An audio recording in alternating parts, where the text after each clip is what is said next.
This mouse could literally make your aim better. The Pwnage Stormbreaker is packed with features that I thought I would never see again, as other companies have tried and failed to implement them. If Pwnage have done it right, this feature could have a direct impact on how well you aim. The Stormbreaker is also one of the first ergo mice to be made from a magnesium alloy. But isn't this all just a bit too much? I mean, magnesium, adjustable sensors, do we really need all of this? And before we get started, yes, I did remember to take off the mouse feet. This is not a smooth mouse, and that's really disappointing. Especially on like a premium gaming mouse, that should be one of the primary focuses. Now, magnesium has been used in gaming mice before. Final Mouse use it in their Starlight 12. Razer uses it in their Viper Mini Signature Edition. But why magnesium? Due to how light it is, being 33% lighter than aluminium and 75% lighter than steel, it has a great strength to weight ratio and impact resistance, so it's not surprising that it's been implemented into gaming mice. The magnesium shell allows the weight to get down to just 51 grams with an ergonomic design, which is quite a feat, but that's not as impressive as you might think it is, and I'll explain why a bit later. Now it's time to look at something that could actually benefit your aim. This could get you from Silver 2 to Silver 3. Which is the adjustable sensor position. Sensor position is something that is often debated with gaming mice as being a key factor into how well you aim. There's even a study that was performed to see what effect it had on performance. Before we look at how Pwnage has implemented the Stormbreaker's adjustable sensor position, this has been attempted by another company, Xtrify. Their implementation I was not a fan of. I felt that it hardly worked and the movement of the sensor was minimal. I had this experience with both the M4 wireless and the MZ1 wireless. Pwnage's attempt has blown it away. You just loosen these screws and as you can see the sensor moves up and down freely. Then just tighten the screws again and you're set. But does it have an impact on your aim? Well, going back to the study that was performed, it determined that a central sensor position was the most effective, but the user picking their preferred sensor position actually performed the best. The sensor itself is using the new standard of a PAW3395 and combined with it is a Nordic MCU.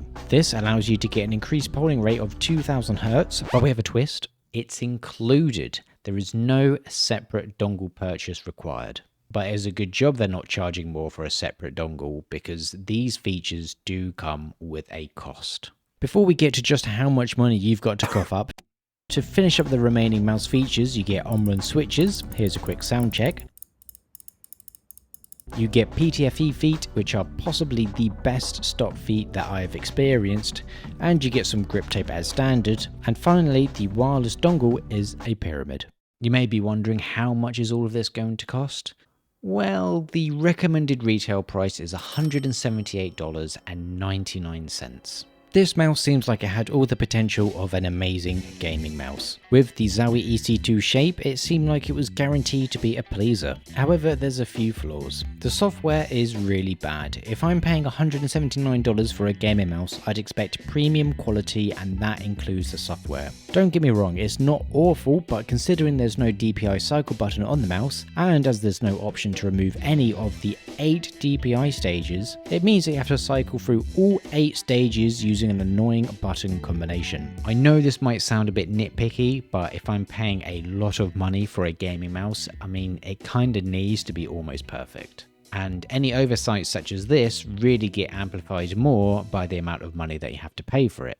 And the magnesium shell isn't that great. Squeezing a Stormbreaker does instill a bit of fear that it's going to break. There's a bit of flex at the top that looks a bit worrying, and applying this amount of pressure to plastic mice that I have doesn't create anywhere near as much flex. So to me, I think this would have been better as a plastic mouse, even if it did just weigh a few grams more. I just don't see the benefit over plastic. The weight of 51 grams is impressive, but only 1 gram lighter than another ergo mouse, the Lamzu Thorn.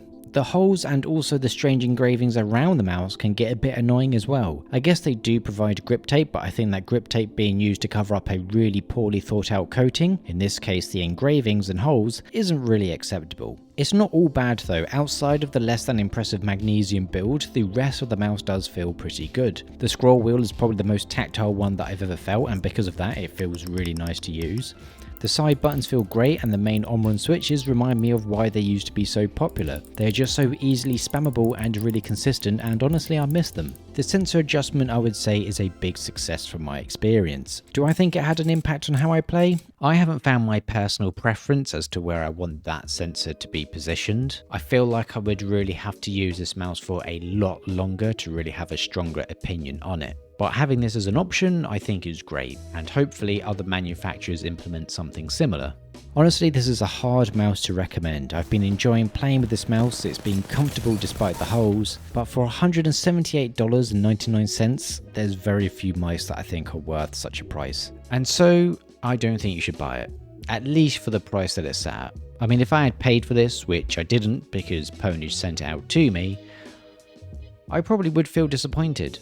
I often look at value for money in gaming mice as a key aspect, and I feel that the Stormbreaker has actually just made the Lamzu Thorn look better. It's cheaper, only around about 1 gram heavier with no holes, and I don't think the adjustable sensor on the Stormbreaker is enough of an alluring feature for me to recommend it, because to me the magnesium shell just isn't an improvement over plastic, and if that's bumping up the price, it's just not good enough. They've made other plastic mice with an adjustable sensor, so hopefully we see more of them and less of this. And if you want to see what I mean about the Lamzu Thorn, the video is on screen now for you to watch.